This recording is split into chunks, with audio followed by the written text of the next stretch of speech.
Alright, so the plan for today is to talk about the Middle Colonies. Last time we introduced new content, it was the New England colonies. So we were talking before about New Hampshire and Massachusetts and Connecticut, Rhode Island, these colonies up here.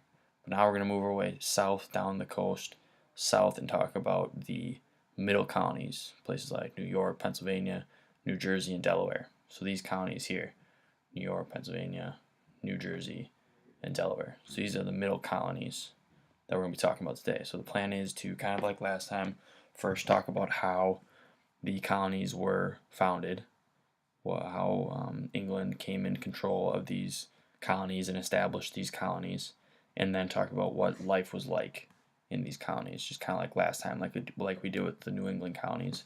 We're going to do the same type of thing with the Middle Colonies. So the questions you're going to have to be able to answer for today, let's go through these. Why did the English want the Dutch settlement of New Netherlands? So the Dutch had already set up this settlement, this city here of New Netherlands. So they had a settlement already made called New Netherlands, and Dutch people are from the Netherlands. Netherlands is the country. The Dutch are from the Netherlands, so it was just a Dutch settlement. But the English wanted it. The English wanted to take over that Dutch settlement. So you have to tell me why England wanted the Dutch settlement of New Netherlands. And it's on Manhattan Island, what's now New York. So keep an eye out, or keep an ear out, and listen up for New York when I talk about that. That's going to give you the answer for why they wanted to take over New Netherlands. So what were William Penn's goals for the colony of Pennsylvania?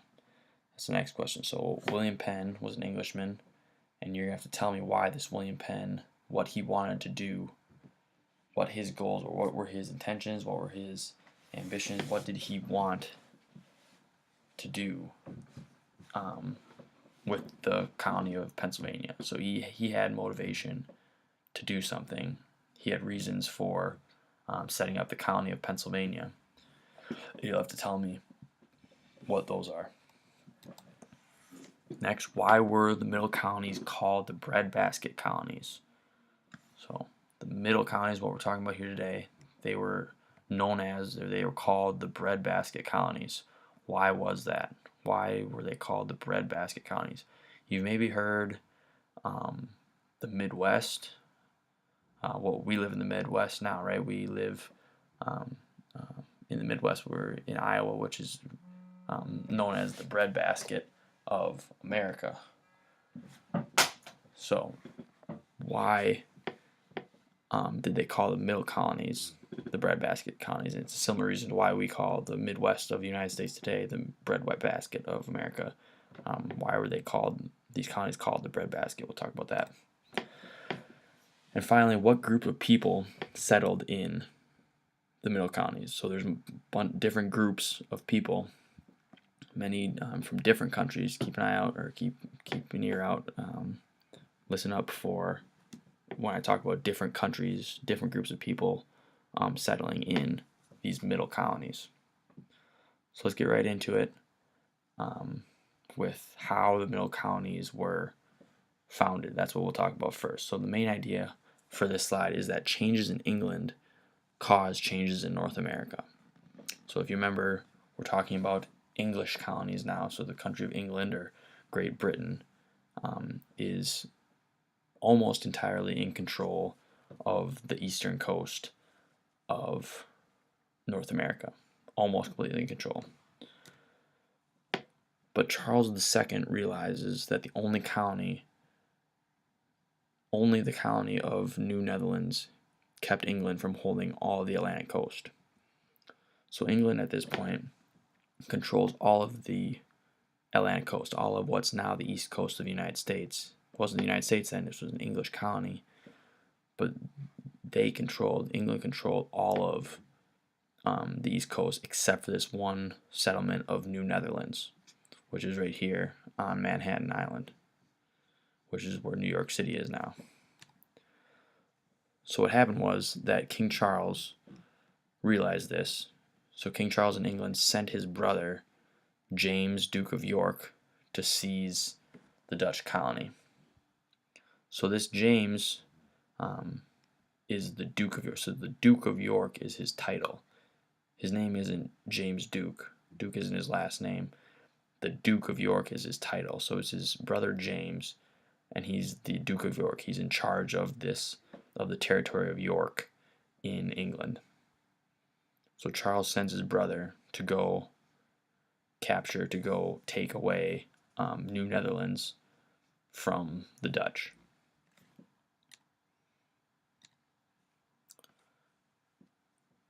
What happened is that James shows up to take New Netherlands so that England can be in charge of the whole East Coast. That's why they wanted to take New Netherlands, is so that they could be in charge of, or they could have claim to the entire East Coast. They wanted to do that, so James came over, took it. What happened was, when he showed up with his navy, he showed up with warships to take it by force, but the Dutch gave up without a fight. The Dutch said, "No, we don't want to fight the English navy. You can just have it." So this James, Duke of York, renamed the island New York and renamed the settlement New York because it was his territory in England. He just put a new in front of it and named it New York, and that's still where New York is today. New York City today is right here, and that's where it gets its name. It's from this James who came over and took it from the Dutch. So the Duke of York gave away the land between the Hudson and Delaware rivers, and it became New Jersey. So the Duke of York is James, and what he did was he gave away the land between the Delaware River and the Hudson River. So this is the Hudson River up here in New York, and here's the Delaware River down here where the county of Delaware is, and all this came with the settlement of New Netherlands when James took it, but he gave it away. He said anybody can settle here. This is not going to be all New York. New York's just going to be up here, and up here. The land between can be a place where anybody can come and live, and he did that to gain popularity, and so he gave this land away, and it ended up becoming New Jersey. So that's how New York and New Jersey were founded, and how they became English colonies. So New York first, and then he gave it up and became New Jersey. So now let's talk about how Pennsylvania and Delaware were founded. Like I said, the main idea of this slide is that other Middle Colonies were founded, not just New York and New Jersey. Now let's talk about Pennsylvania and Delaware. So what happened was that to repay a loan in 1681, the king made William Penn the proprietor of a large grant of land. So proprietor just means that he's in charge of it. He owns the land. He's a landowner. He's in charge of all of this land, all of Pennsylvania. And it was to repay a loan, actually, that William Penn's father had made. This is William Penn. William Penn's father had given a big loan to the king. And William Penn's father died, so then William Penn got repaid by getting this big chunk of land over here in the New World, in the colonies. He gets to be in charge of a colony in North America. So Pennsylvania became a home for the Quakers and was named after Penn's father. So let's talk about Penn's father. Like I said, gave a lot of money to the king. William Penn was repaid after his father died by gaining this whole big stretch of land and named it after his father. So Pennsylvania means Penn's forest or Penn's woods. Sylvania means forest, so it's Penn's forest. So this was all a big wooded area. So he named it after his father and named it Pennsylvania. And he did this, William Penn did this because he was a Quaker and wanted religious freedom. That's what a really common theme is here in the New England colonies. Religious freedom was really important to him. He was a Quaker, so he didn't believe, Quakers don't believe in violence, so they won't serve in the army. No war for the Quakers, and they also don't believe in paying taxes to a government. So Quakers were a different group of people that went by their own rules, and it was set up in Pennsylvania. Their religion was set up in Pennsylvania by William Penn. So Penn's plan of government was based on religious freedom and popular government. So like I said, religious freedom because he was a Quaker, and Quakers needed their own place because they kind of went by their own rules. Quakers were in Pennsylvania, but also popular government was very important. So this was Penn's motivation for setting up Pennsylvania. This is why he wanted to set up Pennsylvania, with these two reasons: religious freedom and popular government. So popular government just means that it's a majority rule, that whatever most people want is what's going to happen in a majority rule popular government. So these are two ideas that our country were founded on. So these are really two important ideas that have kind of stuck with us. Religious freedom is really important to the United States still today, and a popular government where there's representation and that everybody has a voice is still really important. These are the two ideas that William Penn really wanted to instill. He really wanted to put into Pennsylvania: religious freedom, popular government. So Penn governed three Swedish counties along the Delaware River that eventually formed the county of Delaware. So down here in Delaware, this was once part of Pennsylvania, but then William Penn let it be Delaware. So these were Swedish people down here in Delaware that ended up getting their own colony. So that's how these past two slides, this slide and this slide, have been about how these colonies were formed, how they came to be English colonies, how they got their start. But now let's talk about what life was like in the Middle Colonies. Now that they've been set up, now that we have New York, Pennsylvania, New Jersey, and Delaware set up and established, what was life like in these places? So because they produced so much grain, the Middle Colonies were known as the breadbasket colonies. So it was because of the grain that they produced, because of the farming, that they were known as the breadbasket colonies, because they literally made what you need to make bread. They grew wheat. So the cash crops included wheat, and there were other grains too, but mostly wheat. That's literally why it's called the breadbasket colonies, because you need wheat to make bread. They made wheat bread, so it was called the breadbasket colonies. And they also had beef and pork. They had cattle and pigs as well. It was a big part of the farming. So that's why it's the breadbasket colonies. And because of all the farming, they needed port cities to ship out the grain and livestock that they produced. So two key port cities were Philadelphia and New York. So Philadelphia in Pennsylvania, and New York up here in New York State. Philadelphia and New York were major port cities. And then the third was Baltimore. Baltimore was really important too and was growing quickly. So there's going to be three major port cities: Philadelphia, New York, and Baltimore. So how it worked was grain was shipped down river to these port cities. So out here is where the farmland is. And so they grew the crops and raised the livestock, and then sent the products down either the Hudson River or the Delaware River to these port cities of New York and Philadelphia. Sent it down the river to these port cities, then to be shipped out to the rest of the world, back to England or wherever they wanted to send, their products. So most Pennsylvania Dutch farmers got their crops to market by Conestoga wagon. So you remember from our trip to the Renaissance Fair, or not residence, rendezvous. Um, Trip to the rendezvous, we saw a Conestoga wagon.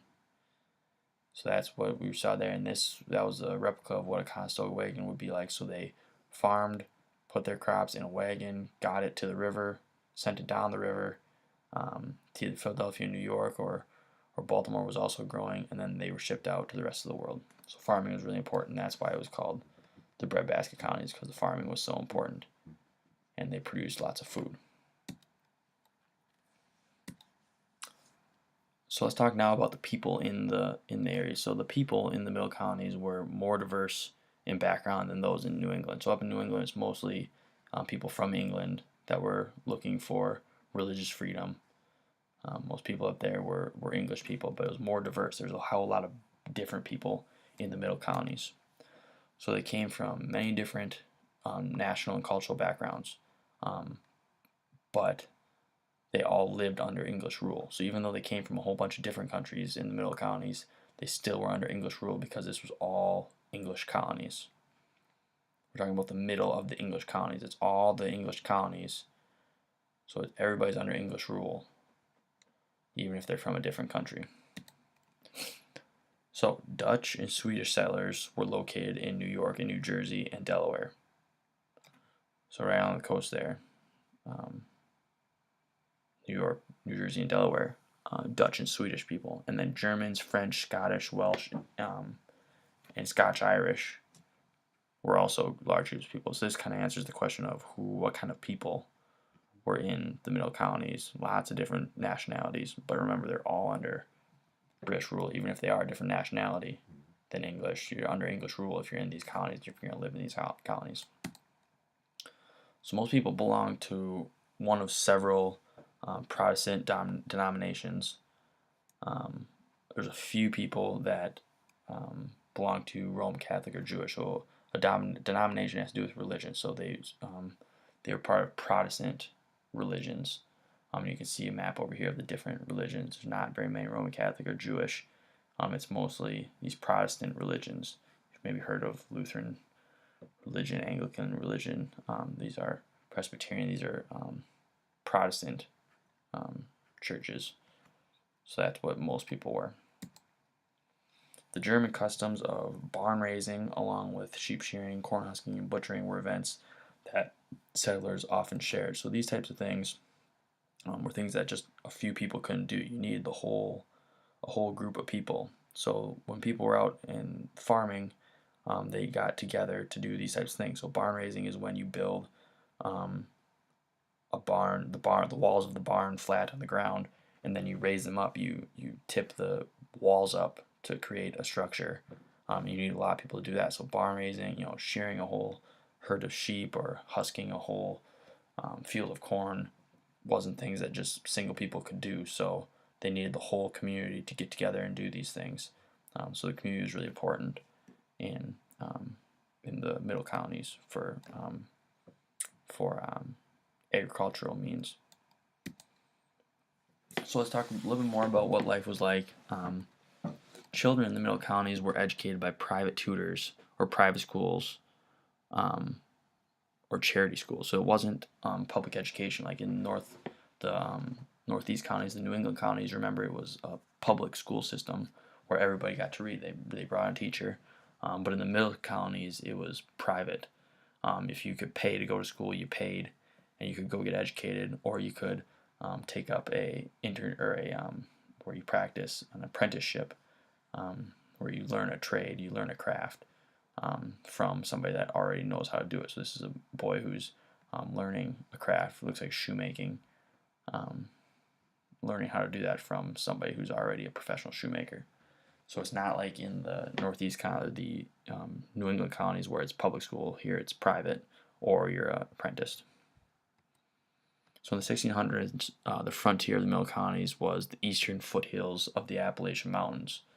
So looking back at a map, you can see on the previous slide that the Appalachian Mountains are about as far west as people go, and that's as far as the colonies extend at this point. So frontier families developed a spirit of independence and equality because of the common dangers and hardships that they face. So here's, just frontier families are people that are out away from the ocean, they're out away from the coast and into the kind of towards the mountains more. So they had independence and equality, because they didn't have to rely on people in the cities to get things done. They could do their own thing out in the frontier. And with this equality came, there was less class distinctions, and so everybody was more equal out in the frontier. They didn't have classes, so nobody was really above anybody else. Everybody just worked together to get the job done. Unlike in the cities, there weren't class distinctions, so people weren't worried about who was rich and who was poor. They were just more common, more just common people, and they all had things in common, so that brought people together out in the frontier more so. So make sure you answer those questions. You don't have to worry about this homework here. Make sure you answer these questions using the PowerPoint slides and these right here. So make your way through as you're listening, hopefully filling those out. Those are the questions to be able to answer.